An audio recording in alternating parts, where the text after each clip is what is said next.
ಅಯ್ಯಪ್ಪ ಸ್ವಾಮಿಯ ದೀಕ್ಷೆ ಮುಗಿದ ನಂತರ ದಯವಿಟ್ಟು ಮಾಲೆಗಳನ್ನು ನದಿಯಲ್ಲಿ ಬಿಡಬೇಡಿ. ಹಾಗೆ ಇನ್ನು ಸ್ವಲ್ಪ ಜನ ಸ್ವಾಮಿಗಳು ಮರಕ್ಕೆ ನೇತಾಕ್ಬಿಡ್ತಾರೆ ಅಯ್ಯಪ್ಪ ಸ್ವಾಮಿಯನ್ನು. ಆ ಮಾಲೆನೇ ಅಯ್ಯಪ್ಪ ಸ್ವಾಮಿ ಅಲ್ವಾ, ಅದಕ್ಕೆ ನೇತಾಕ್ಬಿಟ್ಟು ಅಥವಾ ಎಸ್ಬಿಟ್ಟು ಅದು ನೀಟಾಗಿ ಕಚ್ಕೊಳ್ಳೋ ಥರ ಮಾಡಿ ಹೊರಟೋಗ್ಬಿಡ್ತೀರ. ದಯವಿಟ್ಟು ಹಾಗೆಲ್ಲ ಮಾಡಬೇಡಿ ಸ್ವಾಮಿಗಳೇ. ನೀವು ಮಾಲೆಯನ್ನು ತಗೊಳ್ಬೇಕಾದ್ರೇ ಒರಿಜಿನಲ್ ತುಳಸಿ ಮತ್ತು ರುದ್ರಾಕ್ಷಿ ಮಾಲೆಯನ್ನು ಖರೀದಿ ಮಾಡಿ.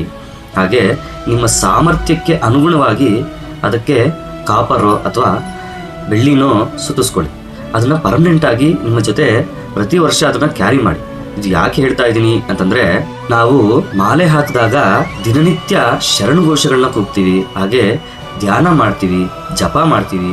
ಇವೆಲ್ಲ ಮಾಡುವಾಗ ಆ ಶಕ್ತಿಯೆಲ್ಲ ಮಾಲೆ ಅಬ್ಸರ್ವ್ ಮಾಡುತ್ತೆ. ಆ ಮಾಲೆ ಕೂಡ ಅತ್ಯಂತ ಶಕ್ತಿವಂತವಾಗಿ ಬದಲಾಗುತ್ತೆ. ಹಾಗಾಗಿ ಆ ಮಾಲೆಗಳನ್ನು ನಾವು ಪ್ರತಿ ವರ್ಷ ಕ್ರಾಸ್ ಚೆಕ್ ಮಾಡಿಕೊಂಡು ಲಿಂಕ್ ಏನಾದರೂ ಹೋಗಿದೆಯಾ ಅಂತ ನೋಡಿ ಪ್ರತಿ ವರ್ಷ ಅದನ್ನೇ ಕೂಡ ಬಳಸಬಹುದು. ಉದಾಹರಣೆಗೆ ಆ ಮಾಲೆಗಳನ್ನು ನೀವು ಪರೀಕ್ಷೆ ಮಾಡಬಹುದು. ನಾರ್ಮಲ್ ಟೈಮಲ್ಲಿ ಅಯ್ಯಪ್ಪ ಸ್ವಾಮಿಯ ಡಾಲರ್ನ ತೆಗೆದುಬಿಟ್ಟು ಯಾರಾದರೂ ಸಿದ್ಧಿಯಾಗಿರ್ತಕ್ಕಂತಹ ಋಷಿ ಮುನಿಗಳು ಯಾರಾದರೂ ಸಿಕ್ಕಿದ್ರೆ ನಿಮಗೆ ಆ ಮಾಲೆಯನ್ನು ಕೊಡಿ.